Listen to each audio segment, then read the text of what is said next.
Hello and welcome to Civicraft. तो आज हम 30th मई के जितने भी इंपॉर्टेंट करंट अफेयर्स न्यूज़ में थे द हिंदू और इंडियन एक्सप्रेस में, बेसिकली इंडियन एक्सप्रेस को हम फोकस करेंगे, तो हम वो सारे आज डिस्कस करने वाले हैं। तो सबसे पहले हम बात करते हैं ज्योग्राफी एंड एनवायरनमेंट के पार्ट की। ज्योग्राफी में जो आईएमडी है यानी कि इंडियन मीटरोलॉजिकल डिपार्टमेंट, उन्होंने ये बोला है कि एलपी यानी लॉन्ग पीरियड एवरेज जो भी होगा, तो हमारा रेनफॉल फोरकास्ट जो है उसके 90% नीचे तक जाएगा। अब कहने का मतलब क्या, आर्टिकल में क्या बात करें वो समझते हैं। आर्टिकल में सिंपली ये बोला जा रहा है कि इस बार जो मॉनसून है इंडिया में, वो पूरे डिकेड का यानी कि 10 सालों के पीरियड की बात करते हैं तो वो सबसे ड्राइएस्ट होगा। क्या होगा? सबसे ड्राइएस्ट होगा। अब अगर मॉनसून ड्राई होगा इंडिया में, जिसके बहुत सारे कारण होते हैं, लेकिन इसका एक मेजर कारण होता है, वो होता है एल नीनो इफेक्ट। जब आप ज्योग्राफी पढ़ते हैं तो ज्योग्राफी में आपको एल नीनो और ला नीना दो चीज़ें पढ़ाई जाती हैं। तो अब समझते हैं पहले आसान भाषा में कि एल नीनो ला नीना होता क्या है। एल नीनो एक ऐसा इफेक्ट है, एक ऐसा वेदर फिनोम एक ऐसा मतलब फिनोमेना है जिससे भारत में बारिश कम होती है या बहुत ना के बराबर होती है। और उसी के अपोजिट में देखते हैं हम कि एक कॉन्सेप्ट होता है, इसको बोलते हैं ला नीना। ला नीना एक ज्योग्राफी का ऐसा कॉन्सेप्ट है जिसके कारण क्या होता है, इंडिया में बारिश बहुत अच्छी होती है। अब आपको याद कैसे करना है? याद ऐसे करना है कि ला नीना मतलब लाने वाला, मतलब कि ये बारिश ज़्यादा लेके आता है, और उसका उल्टा एल नीनो होता है। तो इंडिया में इस बार एल नीनो का इम्पैक्ट देखने को मिलेगा। ये बातें इंडियन मेट्रोलॉजिकल डिपार्टमेंट कह रही है। अब इसमें एक और टर्म है जो इंपॉर्टेंट है, वो है लॉन्ग पीरियड एवरेज का। अब ये लॉन्ग पीरियड एवरेज क्या होता है? बेसिकली लॉन्ग पीरियड एवरेज क्या करता है, ये 50 साल के इंटरवल में कैलकुलेट करता है कि इंडिया की बेसलाइन रेनफॉल कितनी होगी।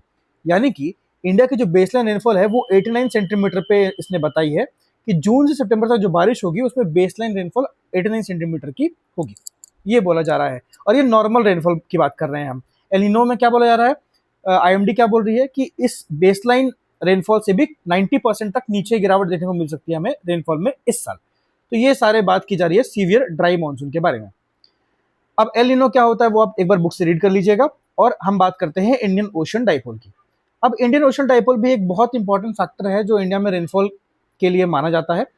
जैसे अगर हम बात करते हैं, सिंपल समझना ये है कि अगर इंडियन ओशन डाइपोल पॉजिटिव होता है तो इंडिया में रेनफॉल ठीक ठाक होती है, अच्छी होती है। और ये हमें हेल्प करता है कि हम एल नीनो के इफेक्ट को मिटिगेट कर सकें, यानी कि खत्म कर सकें। लेकिन अगर इंडियन ओशन डाइपोल न्यूट्रल रहेगा तो ये शायद एल नीनो के इफेक्ट को खत्म नहीं कर पाएगा, और हम ये मान रहे हैं कि इस बार शायद इंडियन ओशन डाइपोल न्यूट्रल रहे। आगे बात करते हैं बफर क्वेश्चन की। तो बफर क्वेश्चन में भी ये बोला गया है कि हालांकि इंडिया में इस बार बारिश का जो सीजन है वो हो सकता है बहुत अच्छा ना रहे, हो सकता है बहुत अच्छी बारिश इंडिया में ना हो, लेकिन इंडिया के पास comfortable food grain buffer stock है। हमारे पास इतना खाना है कि हम आराम से पूरे साल चल सकते हैं बिना एग्रीकल्चर के भी, है ना। क्योंकि हमारे पास लास्ट ईयर जो है हमारे पास बहुत स्ट्रॉन्ग हार्वेस्ट था, बहुत अच्छा हमने खेती किया था, तो इसके कारण हमारे पास कंफर्टेबल बफर स्टॉक बचा हुआ है। और initial stable initial water level भी है नेशनल रिजर्वर्स में। तो इसे यहाँ पे एक बात और समझ में आती है कि नेशनल रिजर्वर कितना हमें हेल्पफुल होता है इस तरह के सिचुएशन में। ठीक है, तो ये था पूरा न्यूज। अब बढ़ते हैं आगे। आगे न्यूज में है कलाई 2 हाइडल प्रोजेक्ट। अब कलाई 2 हाइडल प्रोजेक्ट के रिगार्डिंग एक अच्छा क्वेश्चन यूपीएससी में बन सकता है और स्टेट पीएससी में भी बन सकता है। समझते हैं। Ministry of environment forest and advisory committee FAC ने क्या बोला है? एफएसी ने बोला है कि वो 1200 मेगावाट का कलाई 2 हाइड्रो इलेक्ट्रिक प्रोजेक्ट जो है वो बना रहा है। कहाँ पे? अरुणाचल प्रदेश में। कहाँ बन रहा है ये? अरुणाचल प्रदेश में। तो ध्यान रखना है कि ये नॉर्थ ईस्ट में बनाया जा रहा है। और इसको बनाने वाली कंपनी कौन है? तो वो है टीएचडीसी लिमिटेड इंडिया लिमिटेड। ये ध्यान रखिएगा, टीएचडीसी इंडिया लिमिटेड।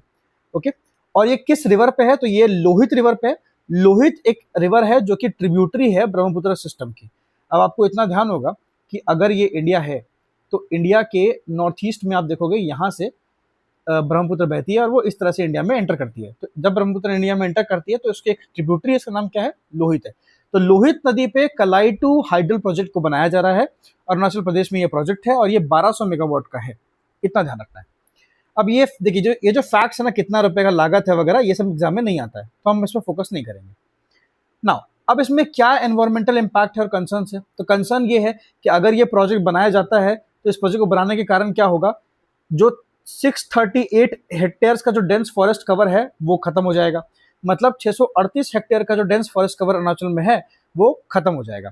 और इसीलिए इस पर्टिकुलर डेंस फॉरेस्ट को खत्म करने के कारण ही कंपनसेटरी एफॉरेस्टेशन, मतलब उसके बदले में पेड़ जो है वो एमपी में लगाए जाएंगे, ऐसा बोला जा रहा है। मतलब अरुणाचल में जो पेड़ काटे जाएंगे, जो हटाए जाएंगे, उसके बदले में एफॉरेस्टेशन किया जाएगा कहाँ पे? मध्य प्रदेश में। ठीक है, तो ये है। उसके बाद बात करते हैं, तो एक यहाँ पे स्पीसी का नाम है व्हाइट बेलियन हेरॉन। व्हाइट बेलियन हेरॉन एक वहाँ पे स्पीसी है जो रहता है, और ये क्रिटिकली एंडेंजर्ड में आता है। ये एक इंपॉर्टेंट न्यूज बनेगी मतलब अगर हम बात करें स्पीसीज इन न्यूज के बारे में तो। ठीक है, तो व्हाइट बेलिड हेरॉन का नाम ध्यान रखिएगा, क्रिटिकली एंडेंजर्ड है, अरुणाचल में मिलता है, कलाई टू हाइडल प्रोजेक्ट से रिलेटेड है। अब इसके बाद हम बात करते हैं पॉलिटी, गवर्नेंस और कॉन्स्टिट्यूशन की। देखिए, अगर आपको ये पीडीएफ चाहिए तो ये पीडीएफ आपको मेरे टेलीग्राम पे मिल जाएगी। टेलीग्राम का चैनल जो है, लिंक जो है वो आपको डिस्क्रिप्शन में मिल जाएगा और यूजर नेम में मिल जाएगा, तो आप उसको ज्वाइन कर सकते हैं वहाँ पे, वहाँ आपको पीडीएफ में डाल दूंगा। बात करते हैं पॉलिटी, गवर्नेंस और कॉन्स्टिट्यूशन की। तो हम देखते हैं कि यहाँ पर पहली न्यूज आ रही है जुडिशियल डिलेज को लेकर, कि जुडिशरी में जो केसेस हो रहे हैं उसके रिगार्डिंग बहुत डिले है। आपको पता होगा कि जब जुडिशरी में जाते हैं तो केस चलता रहता है, वो उसका खत्म ही नहीं होता है। तो उसके रिगार्डिंग कुछ न्यूज आई है कि स्ट्रिक्ट टाइमलाइंस बताई गई है। क्या टाइमलाइन है? सुप्रीम कोर्ट ने बोला है कि एक डायरेक्टिव पास किया है, उसमें यह बोला गया है कि जितने भी हाई कोर्ट्स हैं इंडिया में, उनको अपने जजमेंट डिलीवरी को एक्सेलरेट करना पड़ेगा ताकि लोगों की पर्सनल लिबर्टी को वो प्रोटेक्ट किया जा सके। अब क्या बोला गया है? बोला गया है 3 मंथ डेडलाइन, कि जो भी हाई कोर्ट बेंचेस के जो भी फाइनल जजमेंट है वो मैक्सिमम 3 महीने के पीरियड में जो है डिलीवर हो जाने चाहिए। ठीक है, क्या बोला जा रहा है कि 3 महीने के पीरियड में मैक्सिमम 3 महीने का टाइम लेके आपको फाइनल जजमेंट डिलीवरी करनी पड़ेगी, ये बोला गया है। ठीक है, उसके बाद बोला गया है कि इफ अ रूलिंग रिमेन्स अनप्रोनाउंस्ड, अगर वो रूलिंग नहीं कर पाते हैं 3 महीने के अंदर में, तो ये जो केस है वो किसी नए बेंच को रीअसाइन कर दिया जाएगा। तो यहाँ पे ये कहा गया है, अगर एक कोर्ट जो है वो 3 महीने में कुछ वर्डिक्ट सुना नहीं पाती है तो वो उसको रीअसाइन कर देंगे किसी नई बेंच को। उसके बाद बोला गया है सेम डे बेल ऑर्डर, मतलब बेंचेस जो है वो थोड़ा एफर्ट करे कि वो हियर करे, प्रोनाउंस करे, अपलोड करे बेल एप्लीकेशन को सेम डे पे। जिस दिन भी चीजें हो रही हैं उसी दिन पे सारी चीजें अपलोड की जाए, प्रोनाउंस की जाए और बताया जाए, ताकि जो प्रिजनर है उसको बिहाइंड द बार ना रखा जाए a day longer than necessary, मतलब जितना दिन नेसेसरी है उतने दिन के अलावा प्रिजनर को और ज़्यादा दिन तक रखा ना जाए जेल में। तो ये सारी कहानी आ रही है सुप्रीम कोर्ट की तरफ से। फिर हम बात करते हैं कॉन्स्टिट्यूशनल फाउंडेशन की।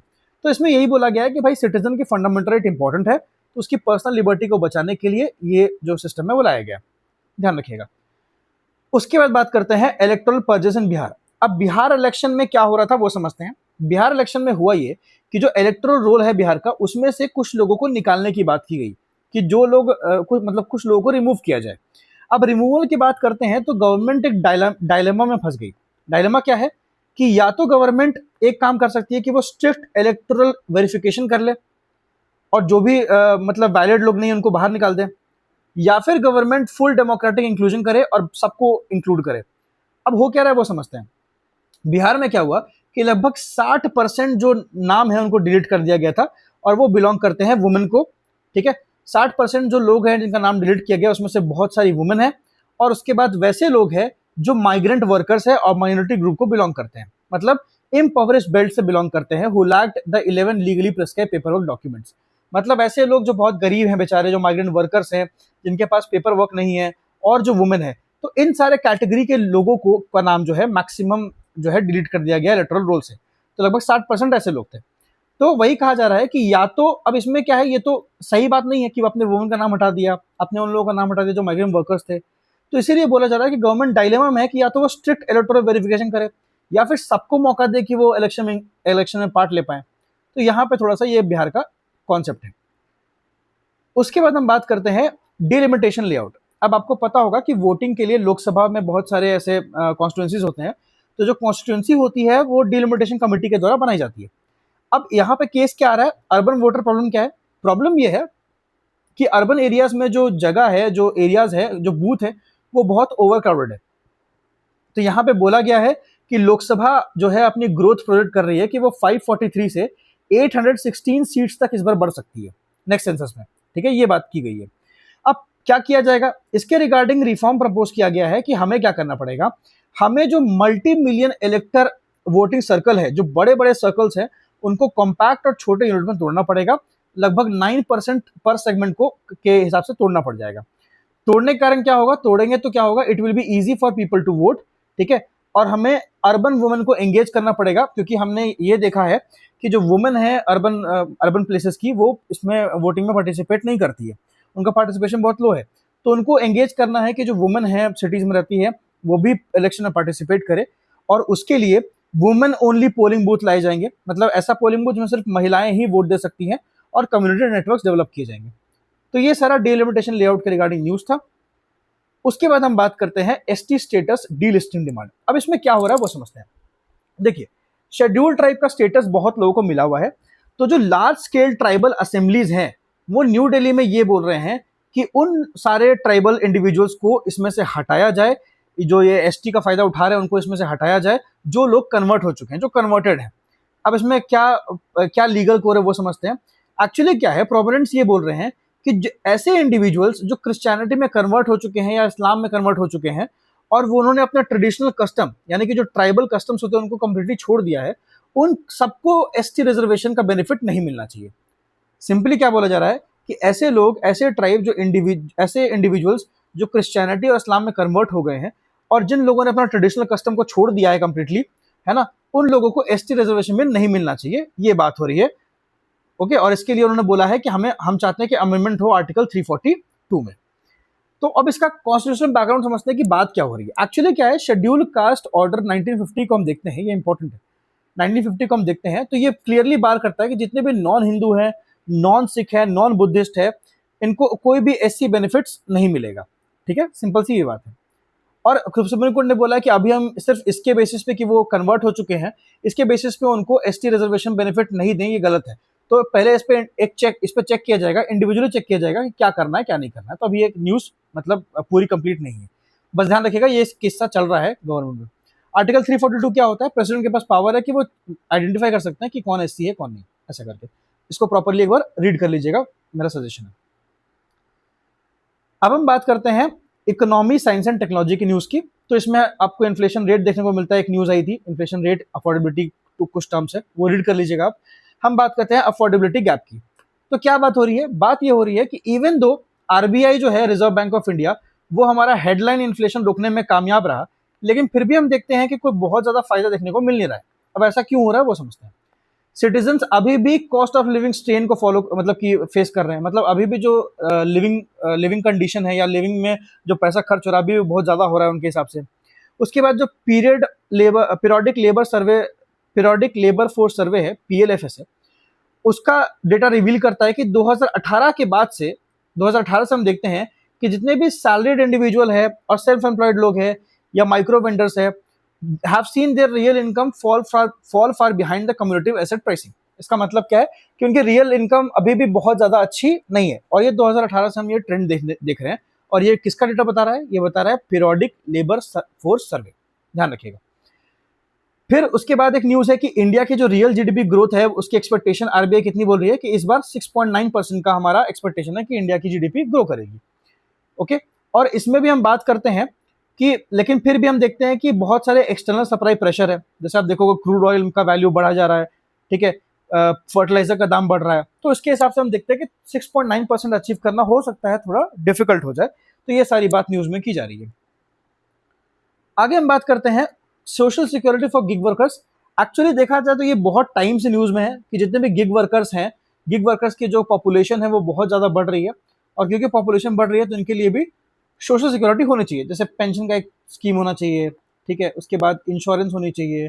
तो इस तरह की चीज़ें जो कॉर्पोरेट में आपको देखने को मिलती है वो सारी चीज़ें गिग वर्कर्स को भी मिले गवर्नमेंट के थ्रू, ये बात की जा रही थी। तो मिनिस्ट्री ऑफ लेबर ने ये अभी इसके बारे में बात की है कि ये कोशिश कर रहा है कि एक ऐसा प्लेटफॉर्म बनाए कि इन लोगों को वो सारी चीज़ें सुविधाएं मिल सके। तो गिग वर्कर का जो वर्कफोर्स है वो 25 करोड़ वर्कर्स हो चुका है, 2030 तक हो जाएगा, ऐसा बोला जा रहा है कि 2030 तक लगभग 25 करोड़ ऐसे लोग हो जाएंगे जो गिग वर्किंग में आएंगे। तो ई श्रम पोर्टल का इस्तेमाल करके ये वेलफेयर जो है उन लोगों तक पहुंचाने की बात की जा रही है। बहुत ज्यादा कुछ इसमें न्यूज में है नहीं। अब आते हैं 5G नेटवर्क स्लाइसिंग पे और नेट न्यूट्रलिटी प्रोटेक्शंस पे। इसमें देखो सिंपल ये बोला गया है कि एक्चुअली क्या होता है, देखो 5G जो नेटवर्क है ना उसके कुछ लेन्स होते हैं, ठीक है, वो स्ट्रिप में होते हैं, जैसे आपको यहाँ पर दिख रहा होगा, मैंने ड्रॉ किया है, ये इस तरह के कुछ इसके लेन्स होते हैं, ठीक है, अलग अलग लेन्स होते हैं। तो ये बोला जा रहा है कि ऐसे लोग, ऐसे इंडिविजुअल्स या इंडस्ट्रियल ऑटोमेशन के लिए, इमरजेंसी नेटवर्क के लिए, या जो प्रीमियम मोबाइल प्लान्स लेते हैं उन लोगों को अलग से एक स्ट्रिप दी जाती है। मतलब 5G नेटवर्क की एक अलग अलग स्ट्रिप होती है, उसमें से वो स्ट्रिप उनको दी जाती है जो स्ट्रिप में नेटवर्क बहुत अच्छा आता है, जिसमें नेटवर्क बहुत अच्छा है, हाई क्वालिटी सर्विस मिलती है, लो लेटेंसी मिलती है। तो कहने का मतलब ये है कि 5G नेटवर्क अपने आप में क्या है, स्ट्रिप में डिवाइडेड है। और जो लोग भी प्रीमियम मोबाइल प्लान लेते हैं, इमरजेंसी नेटवर्क के लिए यूज करते हैं, या फिर इंडस्ट्रियल ऑटोमेशन के लिए जो लोग यूज करते हैं, उन लोगों वो लोग ज्यादा पे करते हैं। और वो ज्यादा पे करते हैं तो उनको एक स्पेशल, एक अच्छी लेन दी जाती है 5G नेटवर्क की, ताकि उनका नेटवर्क अच्छा रहे। तो यहाँ पे डिबेट क्या है, डिबेट ये कि जो क्रिटिक्स हैं वो ये बोल रहे हैं कि यार ये तो अनफेयर है, ठीक है, क्योंकि आप फास्ट लेन दे रहे हैं प्रीमियम पेयर्स को, कुछ लोग प्रीमियम पे कर रहे हैं तो आप उनको फास्ट लेन दे रहे हैं, है ना। तो उनका कहना है कि नेट न्यूट्रलिटी होनी चाहिए। क्या होनी चाहिए? नेट न्यूट्रलिटी, कि नेटवर्क जो है वो सबके लिए सेम होना चाहिए, ऐसा बोला जा रहा है, किसी ऐप के लिए भी स्पेशल नहीं होना चाहिए। तो ये सारी बातें की गई है। उसके बाद बात करते हैं public health and international relation के बारे में। इसमें कुछ न्यूज़ है। इसमें एक एक न्यूज़ ये है कि पहला बात कि भारत में ओबेसिटी बहुत बढ़ रही है, मतलब मोटापा बहुत बढ़ रहा है। अब मोटापा बढ़ रहा है तो कहीं ना कहीं दिख रहा है कि डायबिटीज़ भी बहुत बढ़ रहा है। नेशनल फैमिली हेल्थ सर्वे ये बोलता है कि अभी इंडिया में नॉन कम्युनिकेबल लाइफस्टाइल कंडीशंस में स्पाइक देखने को मिला है 5 सालों में। ये बोल रहा है कि 42.8% अर्बन वुमेन जो है वो ओवरवेट है या ओबीस हो चुकी हैं, और उनमें हाई ब्लड शुगर लेवल है, जिससे ऑब्वियसली वो देखा जाए तो डायबिटीज आ जाएगा बाद में, है ना। उसके बाद एक न्यूज़ है, तो इसमें इतना ही है। उसके बाद एक न्यूज़ है कि क्वाड का इवोल्यूशन हो रहा है, तो बहुत बड़ा न्यूज़ है नहीं, ध्यान रखिएगा बस। क्वाड में इंडिया, यूएस, जापान, ऑस्ट्रेलिया होता है, और इसमें कुछ है नहीं एक्स्ट्रा। लास्ट में है इंडियन म्यांमार बॉर्डर मैट्रिक्स। तो इसमें कुछ नहीं है, वही डीप सिक्योरिटी एंगेजमेंट की बात की गई है म्यांमार के साथ में, कि इंडिया का जो एक्ट ईस्ट पॉलिसी है या नेबरहुड फर्स्ट पॉलिसी है उसके लिए ये फायदेमंद होगा। इतनी बातें की गई है, और कुछ इसमें ज़्यादा कुछ है नहीं, ठीक है। तो ये था इंडियन एक्सप्रेस का इंपॉर्टेंट आर्टिकल्स 30 मई का।